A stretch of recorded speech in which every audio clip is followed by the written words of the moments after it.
Marami sa atin ang sobrang secure o ingat pagdating sa loob ng ating tahanan. Pero paano na lang kung wala tayong kaalam-alam na kasama na pala natin at nasa loob na pala ng tahanan ang salarin o scammer?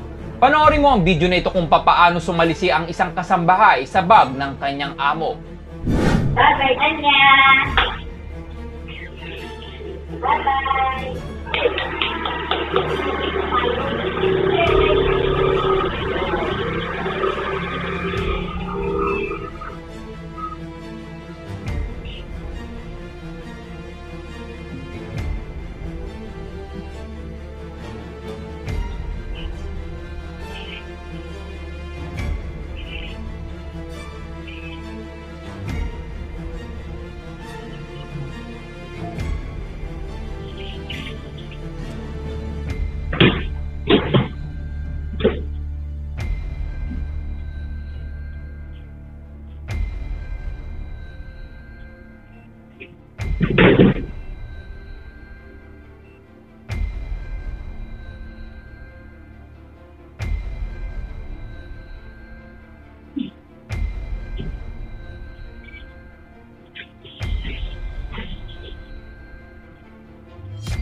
Makikita sa kuha ng CCTV na paulit-ulit na bumabalik sa bag ang kasambahay na kunwari ay inaayos ang sopa, ngunit iba na pala ang kanyang pakay.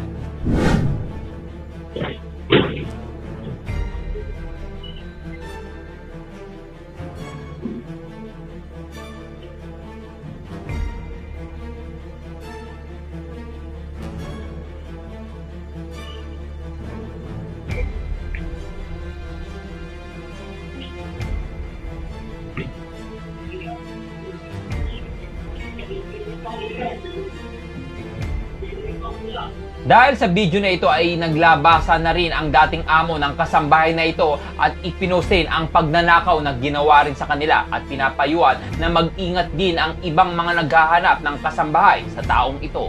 Kaya naman i-share mo na ang video na ito para maging aware din ang ating mga kaibigan na naghahanap din ng kasambahay. Ikaw bilang isang Pilipino, ano ang dapat gawin sa kasambahay na ito na paulit-ulit na pala ginagawa ang ganitong klaseng kanyang modus? Well, i-comment mo lang yung reaksyon sa video sa baba.